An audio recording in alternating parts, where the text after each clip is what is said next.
Assalamualaikum warahmatullahi wabarakatuh. Alhamdulillahi binikmatihi tatimus sholihat. Yang pertama tentu marilah kita senantiasa memanjatkan puji syukur kehadirat Allah Subhanahu wa taala atas segala nikmat yang telah Allah anugerahkan kepada kita semua. Yang kedua, tak lupa sholawat dan salam semoga Allah curahkan kepada junjungan kita, kepada nabi kita, kepada uswah wa qudwah kita, kepada teladan terbaik kita baginda Nabi Muhammad sallallahu alaihi wasallam. Teman-teman perbankan syariah atau teman-teman mahasiswa perbankan syariah yang saya banggakan, alhamdulillah kita diberikan kesempatan yang pertama ya dalam mata kuliah manajemen resiko bank dan IKNB syariah ya. Ya, dengan saya silahkan nanti bisa dipanggil Pak Agus ya. Kebetulan di sini nanti kita akan mengenal ya lebih jauh tentang apa itu manajemen resiko, bagaimana prakteknya ya. Namun sebelum lebih jauh ketika berbicara praktek nanti tentu saja kita akan mengenal dulu istilah yang akan nantinya kita sering dengar di mata kuliah ini, yakni apa? Resiko ya. Barangkali teman-teman di sini sudah banyak yang mendengar istilah resiko ya. Bahkan teman-teman secara tidak sadar melakukan manajemen resiko ya dalam semua aspek kehidupan teman-teman itu sendiri ya. Nah, kemudian apa pengertian resiko sendiri? Nah, banyak yang mendefinisikan resiko sebagai suatu ketidakpastian, ada sesuatu yang negatif ya, terjadinya sesuatu yang tidak diharapkan ya, atau hilangnya suatu peluang yang seharusnya kita dapatkan. Itu adalah beberapa definisi tentang resiko itu sendiri. Nah, resiko juga sering dimaknai sebagai terjadinya satu kejadian bencana alam ya yang terjadi tiba-tiba dan lain sebagainya. Nah, ketika kita mengenal mengambil definisi resiko dari para ahli ya, para ahli mendefinisikan resiko sebagai risk of the chance of something happening that will have an impact upon objective. Nah, di sini ada kata-kata something ya, sesuatu ya. Di sini tentu yang menjadi objek adalah tentu sesuatu itu apa? Peluang terjadi sesuatu yang menyangkut sumber daya manusia ya, kemudian keuangan, hukum ya, manajemen ya, atau peristiwa alam ya, kegiatan operasi dan lain sebagainya. Ini adalah sesuatu ya, peluang terjadinya sesuatu itu adalah yang menyangkut hal-hal itu tadi. Kemudian sesuatu itu apa dampaknya? Nah, dampaknya, impaknya apa? Bisa jadi yang pertama adalah harta ya, atau kemudian juga komunitas ya, biaya-biaya yang dikeluarkan ya untuk dalam hal proses mitigasi resiko itu sendiri, atau lingkungan, manusia, atau kinerja dan lain sebagainya. Kemudian dampak kepada apa? Kepada objektif atau tujuan. Di sini adalah ketika kita biasanya berbicara tentang bisnis, maka kita tentu memiliki tujuan ya, entah itu tujuan strategik ya, operasional ya, dalam hal pelaporan atau ketaatan. Nah, itu tentu yang dimaksud resiko itu adalah sesuatu yang berdampak pada tujuan-tujuan itu. Intinya berdampak secara negatif gitu. Definisi lain terhadap resiko itu sendiri juga dimaknai sebagai tadi ketidakpastian ya, saya ulangi dan saya rinci kembali. Nah, ini dirinci lagi menjadi dua sebab ya, sebab eksternal atau dari luar ya. Kita sekarang baru berbicara risiko secara umum, belum aplikasi dalam perbankan atau industri keuangan. Kita masih berbicara secara umum. Jadi ada sebab-sebab yang dari eksternal. Contohnya apa? Globalisasi ya, kemudian ada teknologi, peraturan ya, pasar, persaingan dan lain sebagainya, atau sebab yang dari dalam, yaitu kesalahan strategi yang dipilih itu sendiri yang menyebabkan apa? Terjadinya ketidakpastian ya. Nah, ketidakpastian ini berpeluang keuntungan atau sebaliknya resiko itu sendiri ya. Jadi secara singkatnya resiko ini adalah kemungkinan ya terjadinya satu peristiwa yang membawa akibat yang tentu tidak kita inginkan, yang mempengaruhi terhadap tujuan kita ya, tujuan, strategi, sasaran atau target yang ingin kita harapkan. Maka biasanya teman-teman ketika ingin mengambil satu keputusan ya, tentu biasanya akan mempertimbangkan apa nih resikonya gitu ya. Kan seringkali seperti itu dalam banyak hal. Dan biasanya kita sering mendengar resiko ini dalam hal bisnis, investasi dan lain sebagainya. Ini karena ini memang resiko ini sangat melekat dalam kehidupan kita ya. Nah, ada satu pepatah bijak ya yang saya kutip dari beberapa sumber ya. Di sini mengatakan adalah kenali dirimu sendiri dan kenali pula musuhmu. Niscaya dalam 100 pertempuran akan ada 100 kali kemenangan. Nah, dari pepatah bijak yang kelihatan sederhana ini tentu kita bisa memaknai ya bahwa memahami diri sendiri ya, memahami musuh ini adalah diibaratkan memahami resiko-resiko yang akan kita ambil ketika mengambil sebuah keputusan ya. Nah, tadi secara ringkas resiko-resiko tadi saya ambil dari pendapat yang lebih spesifik dari Pak Galati ya, pada tahun 2003 ini mendefinisikan sebagai a condition in which there exists an exposure to adversity ya, atau suatu kondisi yang memungkinkan terjadinya kerugian ya.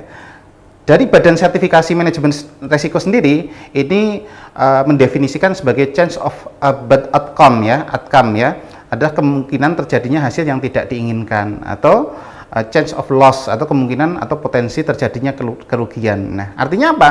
Definisi resiko ini secara umum dari pendapat para ahli ini saling melengkapi dan kurang lebih memiliki makna yang sama. Kemudian ketika berbicara resiko itu sendiri ya, sering kita menyamakan antara yang namanya resiko dengan ketidakpastian. Pertanyaannya, apakah resiko itu sama dengan ketidakpastian? Nah, di sini tentu akan saya menjelaskan sedikit ya. Ternyata resiko dan ketidakpastian adalah dua hal yang sedikit berbeda. Ketika kita melihat sebagai resiko, maka ini bisa dihitung atau bersifat kuantitatif menggunakan ukuran yang sifatnya empirik ya. Namun ketika berbicara ketidakpastian, maka subjeknya adalah tidak kuantitatif ya, tidak empirik ya. Nah, ketika kita berbicara resiko, maka kita dapat mengukur kemungkinan nilai suatu kejadian dan termasuk naik turunnya atau fluktuasinya begitu.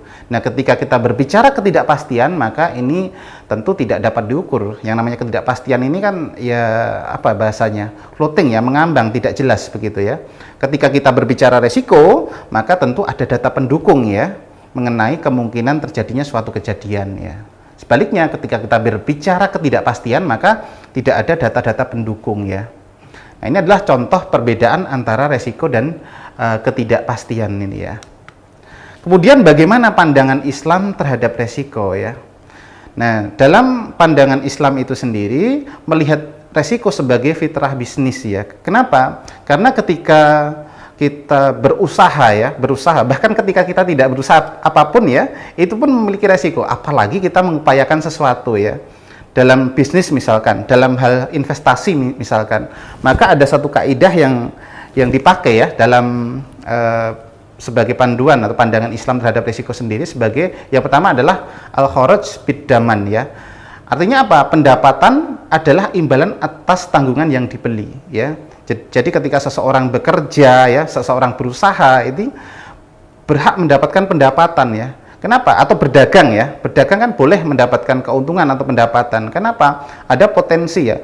Misalkan saya berdagang, ini kan kemudian membeli barang dari supplier misalkan, kemudian saya bawa ke tempat yang membutuhkan. Nah, ini kan ada resiko dan tanggungan yang saya miliki, yang harus saya jamin ya kan, seperti itu. Kemudian kaidah yang kedua adalah al-gunmu bil gurmi ya. Keuntungan adalah imbalan atas kesiapan menanggung kerugian. Betapa banyak ya pedagang ini tidak hanya selalu untung seperti yang kita lihat ya. Kita kan sering melihat pedagang itu wah untung ya, tetapi di sisi lain juga banyak pedagang yang mengalami kerugian. Kenapa? Karena resiko-resiko yang dialami oleh pedagang-pedagang itu sendiri. Kemudian ada pertanyaan kedua, yaitu bagaimana, wajibkah mengelola sebuah resiko? Di sini juga ada kaidah fikih namanya la darara wal dirara ya.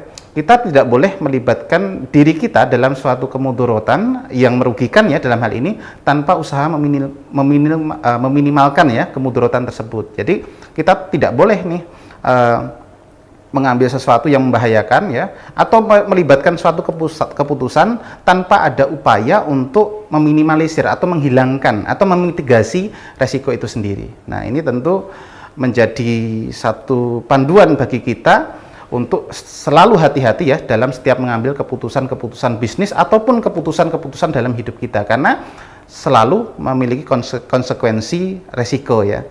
Kemudian apa sih manfaatnya mengelola resiko ya? Tentu yang paling mudah adalah kita dapat menghindari dari kerugian. Setidaknya kita sudah ikhtiar begitu ya. Tetapi bagaimana kalau tetap terjadi kerugian? Maka ini menjadi tempat yang bukan ranah kita, karena hasil itu tetap kita serahkan kepada Allah kan begitu ya. Kemudian bagi orang-orang yang manajemen resiko, maka keberlangsungan bisnis lebih terjamin. Dalam hal ini perbankan, lembaga keuangan ini wajib ya, karena ini lembaga yang sangat besar sekali resikonya. Kemudian proses bisnis berjalan sesuai rencana ya. Kemudian yang terakhir, dampak dari dampak positif ya dari mengelola resiko adalah terbangun reputasi yang positif, karena tadi banyak hal yang manfaatnya itu tadi. Nah, kemudian berikutnya kita mungkin sering ya dan pernah mendengar ya, ada orang yang mengatakan bahwa resiko ini berbanding lurus ya atau berkorelasi positif terhadap imbal hasil. Maka banyak orang yang mengatakan bahwa semakin tinggi pendapatan ya, semakin tinggi hasil yang akan kita dapatkan, maka semakin tinggi pula resikonya. Nah, ini adalah pandangan klasik tentang hubungan resiko dan imbal hasil itu sendiri. Tetapi bagaimana cara pandang ini ketika kita ambil cara pandang resiko dengan imbal hasil di era sekarang? Maka ternyata mengalami perubahan ya. Ternyata ketika pandangan klasik ya menghubungkan resiko dengan imbal hasil itu digariskan kurva garis lurus ya dari kiri bawah ke kanan atas, maka teori yang modern ya terkait resiko itu sendiri seperti grafik ya gunung begitu. Ada pengambilan resiko yang ada kalanya resiko itu diambil dan berkorelasi positif, namun pada titik tertentu resiko ini ketika diambil secara berlebihan justru akan mengurangi ya, bahkan berpotensi untuk meningkatkan atau menghilangkan pendapatan itu sendiri. Saya akan memberikan contoh analogi sederhana ya dari hubungan resiko dan imbal hasil ya. Oke, tadi saya mengatakan bahwa ada titik tertentu ketika resiko diambil itu menghasilkan sesuatu yang optimal, tetapi ketika dilanjutkan ya atau pengambilan resiko berlebihan, maka justru akan mengurangi potensi hasil. Maka contoh yang paling mudah untuk memahami kasus ini atau teori ini adalah ketika teman-teman berkendara saja. Teman-teman berkendara sepeda motor misalkan, berangkat ke kampus untuk ujian ya. Teman-teman mungkin akan bisa memilih berkendara dengan kecepatan 60 km per jam begitu ya, yang mana teman-teman tentu akan bisa mengontrol kendaraan itu ya, dan akan sampai mungkin katakanlah tepat waktu begitu, jam 7 ya ketika waktu ujian dimulai. Tetapi teman-teman bisa menaikkan kecepatan menjadi 80 ya, yang mana 80 ini masih sangat bisa dikontrol oleh teman-teman ketika berkendara.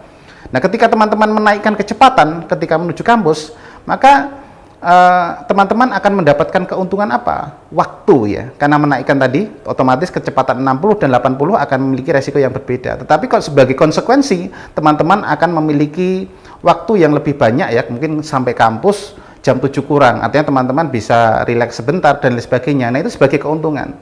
Namun apa yang terjadi ketika teman-teman kemudian menaikkan kecepatan menjadi 120 km per jam? Wah, ini kan yang terjadi apa sebenarnya? Teman-teman tidak akan bisa mengontrol, karena mengontrol kecepatan sepeda motor di angka sekian, titik sekian ini ada sesuatu yang sulit, bahkan mustahil, apalagi kita bukan pembalap ya, kan begitu. Yang ada apa? Tujuan ke kampus berubah ya, mungkin ke rumah sakit atau yang lainnya, kan begitu. Ini contoh hubungan resiko dan imbal hasil. Jadi teman-teman sampai sini paham ya, insya Allah ya, nanti silahkan dipahami lagi ya.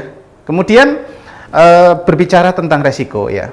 Resiko mungkin lebih spesifik yang dihadapi oleh lembaga keuangan ya.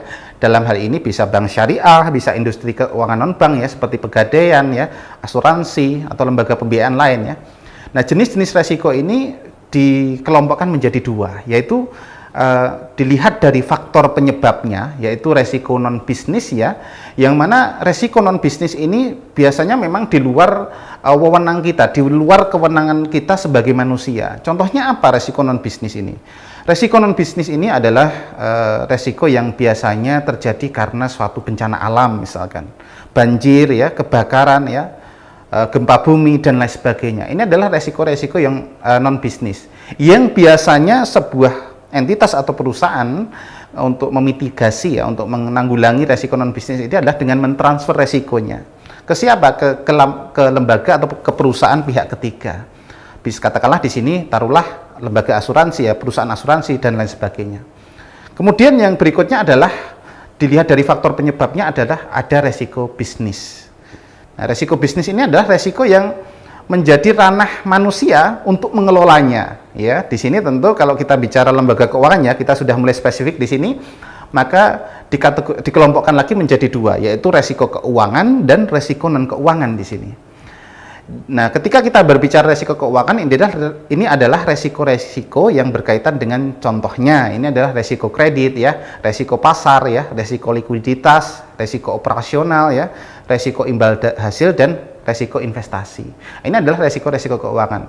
Ya, mengenai resiko-resiko ini nanti kita akan bahas secara mendetail ya, masing-masing resiko ini ya di pertemuan-pertemuan selanjutnya. Kemudian ada resiko non keuangan. Ini contohnya apa? Resiko hukum ya, resiko reputasi, kemudian resiko strategis dan resiko kepatuhan ya terhadap syariah itu sendiri. Nah, ini adalah contoh ya resiko-resiko bisnis yang memang harus dikelola. Ya, ini ranahnya manusia untuk mengelola. Tentu ada ilmunya ya. Nah, ini sebagai bentuk ikhtiar kita agar hasil yang kita dapatkan menjadi maksimal. Kemudian jenis resiko yang berdasarkan dampaknya ini juga dikategorikan menjadi dua, yaitu resiko unik ya. Ini juga disebut resiko non sistematis ya, unsystemic risk ya. Kemudian istilah lainnya juga ada yang menyebut sebagai resiko non sistemis, kemudian ada resiko yang dapat didiversifikasi, kemudian ada idiosyncratic risk. Maksudnya apa resiko yang unik ini? Resiko yang unik ini adalah resiko yang biasanya hanya berdampak pada satu proyek saja di lembaga keuangan. Artinya memang resiko ini hanya di satu bidang saja, tidak memiliki dampak yang sistemik atau mempengaruhi hal-hal yang lain. Ya, kan sering mendengar ya teman-teman ada efek domino seperti itu. Nah, resiko unik ini resiko yang memang terfokus dan ini cenderung lebih mudah dalam mitigasinya. Nanti kita jelaskan contoh resiko unik itu apa nanti. Kemudian berikutnya adalah resiko pasar ya. Nah, resiko pasar ini juga sebaliknya ya, kalau tadi memiliki dampak yang spesifik atau hanya mempunyai satu proyek, maka resiko pasar ini adalah resiko yang tidak dapat didiversifikasi atau risiko sistemik ya paling mudah. Maksudnya apa? Resiko yang memiliki dampak sistemik, memiliki efek dampak domino begitu ya, atau mempengaruhi resiko-resiko atau menyebabkan resiko-resiko yang lain. Ada hubungan kausalitas di sini. Ada sebab akibat. Nah, ini adalah resiko-resiko pasar ya. Saya kira cukup ya untuk pertemuan yang pertama untuk mengenalkan apa itu resiko. Semoga teman-teman bisa mendapatkan ilmu dari pertemuan yang pertama ini. Insya Allah kita lanjutkan di lain kesempatan. Mohon maaf apabila ada salah kata dan kurang berkenan. Akhir kata, wassalamualaikum warahmatullahi wabarakatuh.